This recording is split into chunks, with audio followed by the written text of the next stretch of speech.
Bonjour et bienvenue sur le podcast For Me Talks. Dites-moi, est-ce que vous vous plaignez en français?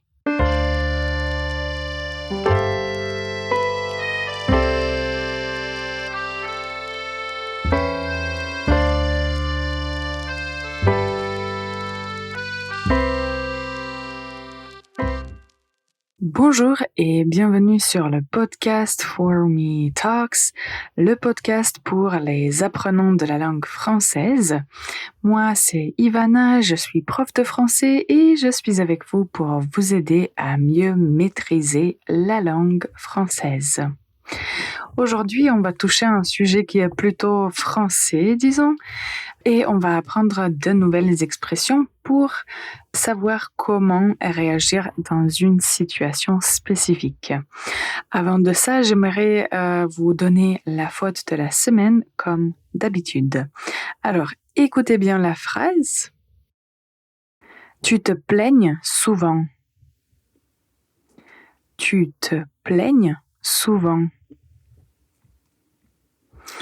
Alors, la faute, c'est la mauvaise conjugaison.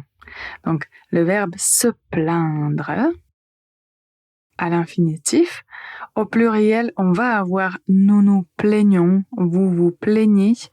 Par contre, au singulier, on va dire plains. Donc, je me plains, tu te plains, il, elle se plaint. Alors ça, il faut retenir parce que tu te plaignes ne marche pas, c'est incorrect. Donc, la phrase correcte, c'est « tu te plains souvent ». Ok, alors, qu'est-ce que ça signifie se plaindre?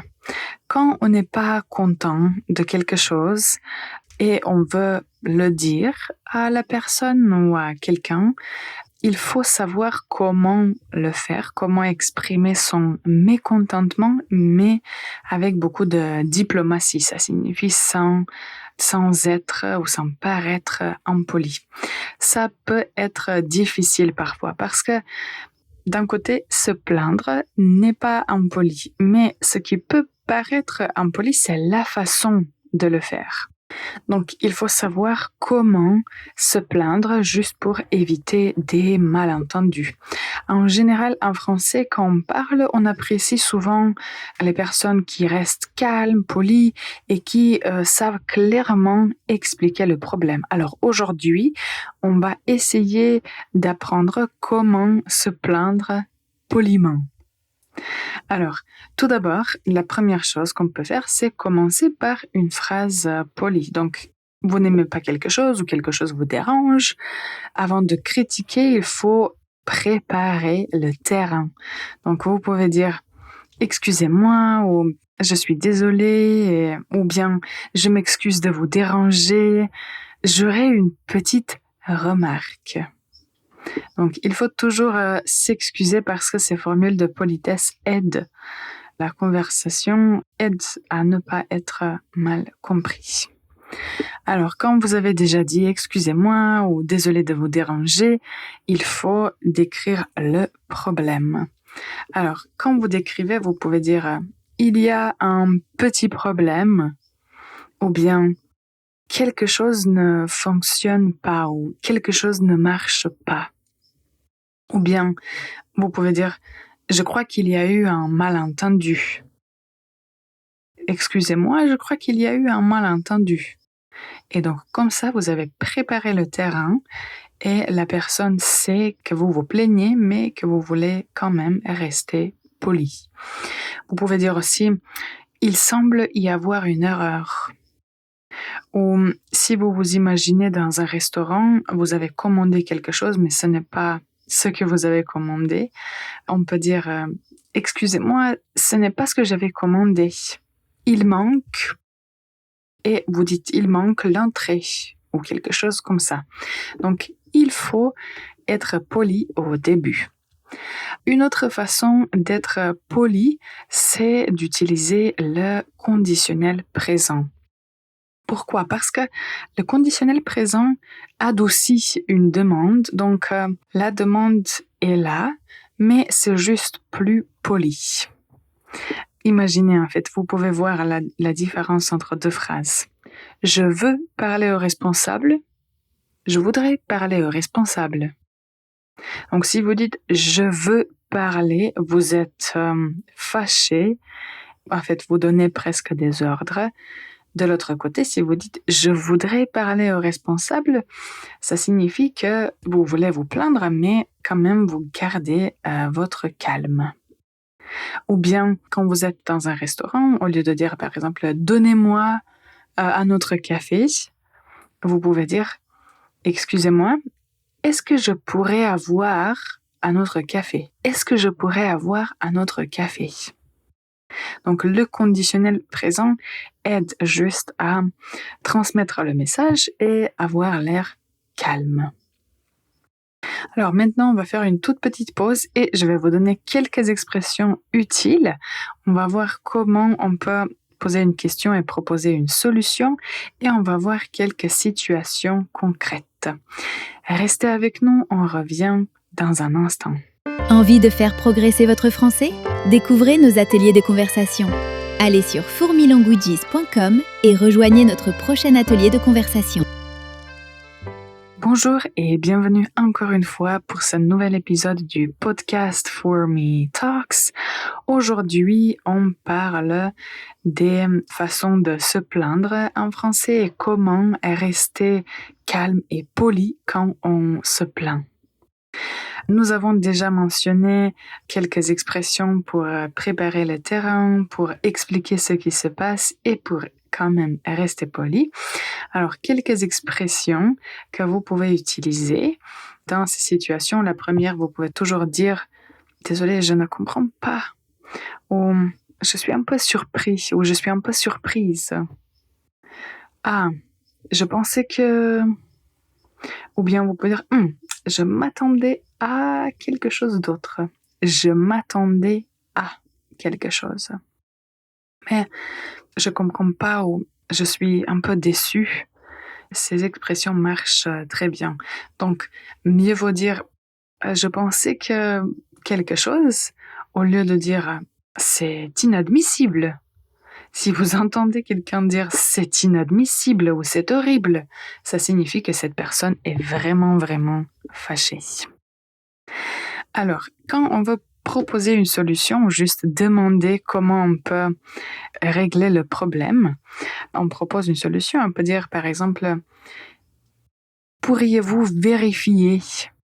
Donc, il y a un problème. Pourriez-vous, le conditionnel, pourriez-vous vérifier s'il vous plaît? Ou bien, y aurait-il une autre possibilité? Y aurait-il une autre possibilité? Qu'est-ce qu'on peut faire? Est-ce qu'il serait possible de faire quelque chose?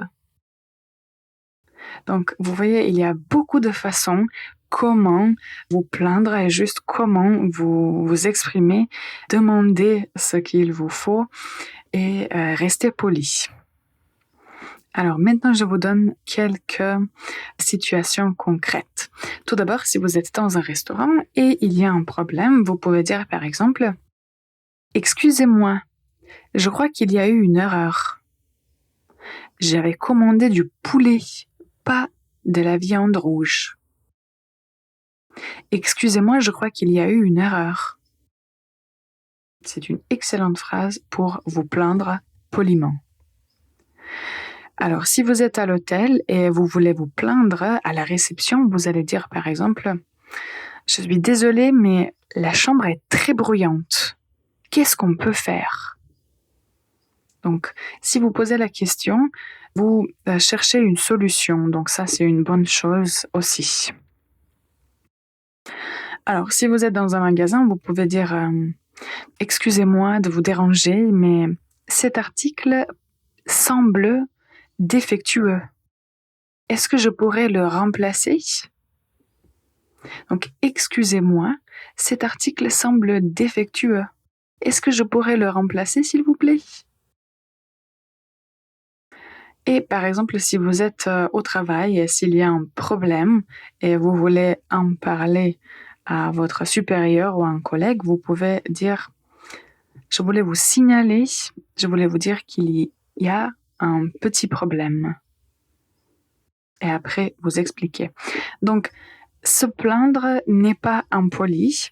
Il faut juste trouver les bons mots afin d'être bien compris et afin d'éviter des malentendus, des disputes, parce que si on se plaint, ça signifie qu'on veut améliorer quelque chose. Donc, ça peut être une bonne chose de se plaindre, mais de façon polie.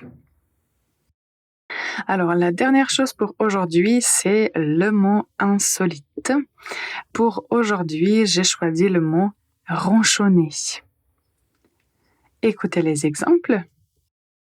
Mon grand-père ronchonne dès qu'il fait trop chaud. Arrête de ronchonner et profite de tes vacances. Alors, si quelqu'un ronchonne, ça signifie que la personne se plaint tout le temps. Pour de petites choses, pour de petits problèmes, la personne ronchonne. Alors, ne ronchonnez pas, soyez content.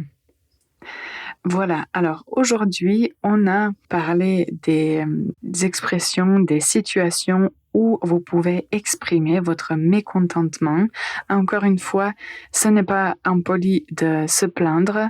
Ce qui compte, c'est le ton, le vocabulaire et surtout les formules de politesse. Donc, si vous choisissez bien les expressions que vous utilisez, vous allez paraître plus naturel et vous allez encore, je le répète, éviter des malentendus. S'il y a des phrases ou des expressions que vous aimez utiliser dans ce genre de situation, je vous invite à partager vos réponses, vos idées dans les commentaires. Si vous suivez régulièrement For Me Talks, n'hésitez pas à vous abonner.